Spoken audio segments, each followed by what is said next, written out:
Guys, welcome to Thinking 8 online tutorials. So this is a platform where you can learn online. We teach subjects online. So we teach and revise standard exam questions. So we teach both GCE and internal candidate for both grade 9 and grade 12. We even offer university courses for those in natural sciences at university level. So if you want to be part of the team, you can simply contact us on 0967 37 7385 or on 0955 33 25 62. So in today's lesson, we are continuing the circle theory. You can check on the first part of the circle theory where we introduced some of the things that are used in circle theory. Now we talked about properties of a triangle and properties of a circle, so you can check them in the first part of the circle theory. So this is the second part of the circle theory. When we introduced the circle theory, one thing that we kept talking about is the circle. We said every circle will have the center, and we are going to name this center as we named center O. Now, among the things we talked about a chord. We said a chord is a line that touches two parts of the circumference. So, like this line. This line, suppose I name this line as AB. So this line is a chord according to the introductory part we learned. Now, this chord can be joined by, so if I draw a radius from here up to O, so this line can be the radius. And even another radius from O up to B, such like this. So what have we seen? What we have seen that from here, using the chord AB, this chord AB is joined by two lines. So there is a line which is the radius. There is a radius. Radius what? There is a radius AO. So A to O is a radius. Another radius that we are going to see in this diagram on this circle is the radius OB. So OB is also a radius. So what do we note here? We note that we have formed a triangle in which we have a chord and we have two radius. So these two radii form this triangle. So one thing that will come into your mind is that if OA is a radius, same as OB, meaning these two radius are the same. Okay, so having these two radius being the same, what have you formed? You have formed an isosceles triangle. So this is an isosceles triangle because by definition in the introductory part we say it's a type of a triangle in which two sides are equal. So in our case, OA is equal to OB. And since two sides are equal in an isosceles triangle, what is so important is the base angles. So the base angles are angles found at the base, and a base is that side of a triangle which will not be equal to the rest in an isosceles triangle. So what we are simply trying to do here is, how can you form an isosceles triangle in a circle theory? So number one, an isosceles triangle in a circle theory is formed when two radii are connected to the center and then they start from the same chord. So in this case, our line AB is our chord. And then we have two radii. So this radius OB and OA. As long as they are radius, you know the radius is the same. So what have you ended up? You have ended up with an isosceles triangle. What is this isosceles triangle? AOB. And what's so special about isosceles triangle, like in the introduction, we said base angles are equal. So base angles are equal. So what are the base angles? So in our triangle, we are saying that these two base angles which are equal, we have angle OAB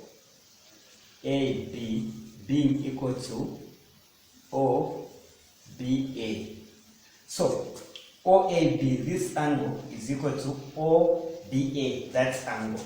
And once you realize this is a very important theory under circle theory. So this is the, we would say, theorem number 1. So theorem number 1.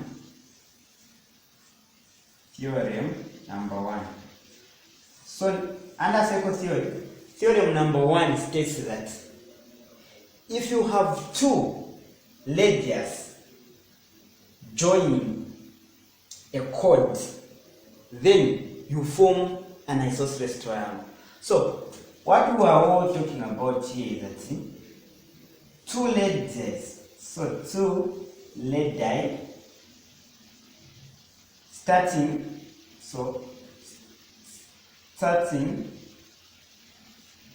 from the same chord. So in our case, our chord is like AB, to the center form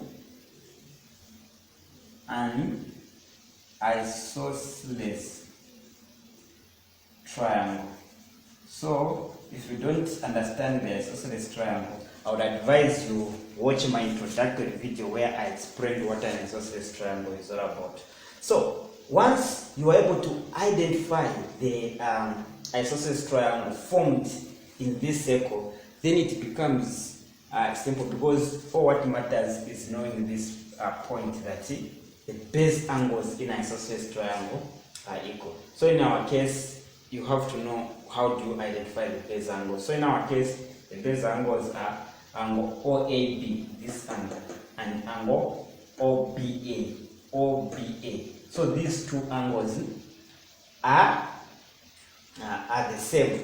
So that means that we know that the total number of angles in a triangle, the sum of angles in a triangle, is equal to 180 degrees. So in our triangle, we know that if we add all the angles, we add the angle AOB plus angle OBA plus angle OAB, this they should give us 180. We know that the total number of angles in any triangle is equal to 180. So when you add angle AOB, this angle plus that angle plus this angle, they should give you 180. So once you have this, then we know that these two angles, they are the same. If this angle, what do you mean by the same? If this angle is 20, then automatically that angle will become 20. So you can write this as saying A or B is plus. Now here, since these two angles are the same, think of them, you can represent them in form of maybe x representing any of these angles. We know they are the same, there are two of them. So I'll say 2x is equal to 180.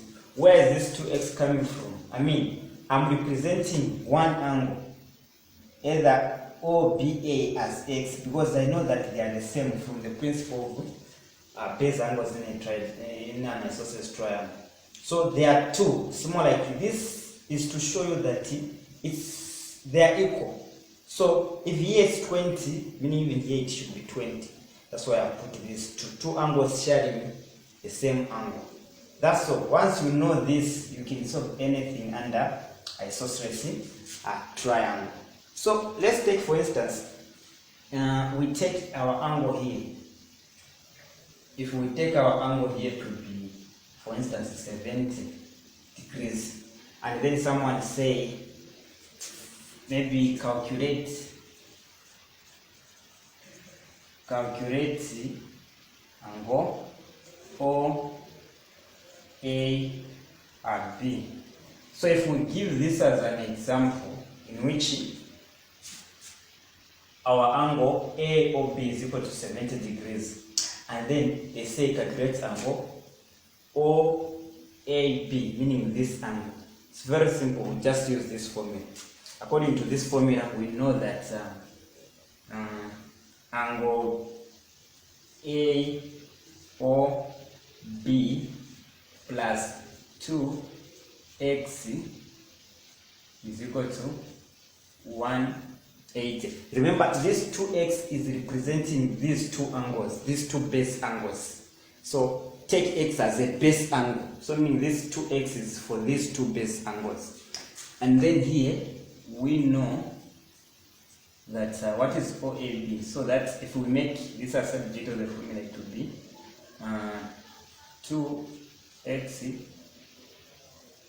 plus 70. Remember, OAB is 70 is equal to 180. So this one will be equal to 2x is equal to 180. So we'll take 70 the other side, and we know that 2x is equal to, so when you subtract 180 minus 70, you're going to have 110. So this would be 110. And remember that this 110 is not for one angle. So to have x alone here, you divide by 2, even here by 2. So that so allow me to bring this answer here. So that you say our x is equal to 55. When you divide this 2 into 10, it will be 55 degrees. Now this 55 degrees is for one angle, and which angle was that base angle? And we know that our angle OAB is a base angle. So meaning OAB is equal to 55 degrees. So simple as this. So this principle is very important. Theorem number 1 talks about an isosceles triangle. What is really very important here is you being able to understand how you form an isosceles triangle in a circle. So circle theory is about angles in a circle. Be able to identify the isosceles triangle. Like we said before, us knowing that OA is the radius same as OB, meaning we know that if we have two sides which are equal, then definitely form an isosceles triangle. So that's what the first theory of the circle theorem talks about. In the next video, we'll talk about the second theory. So we'll be moving, like the first was about introduction. This is the second video on circle theory. The third one, we're going to look at the second theory on circle theory. So if you have any question or comment, please use the comment box below. And remember to like the page. And like I said, if you want to be part of the live online tuitions, simply contact us on the numbers that I shared before. Thanks for watching.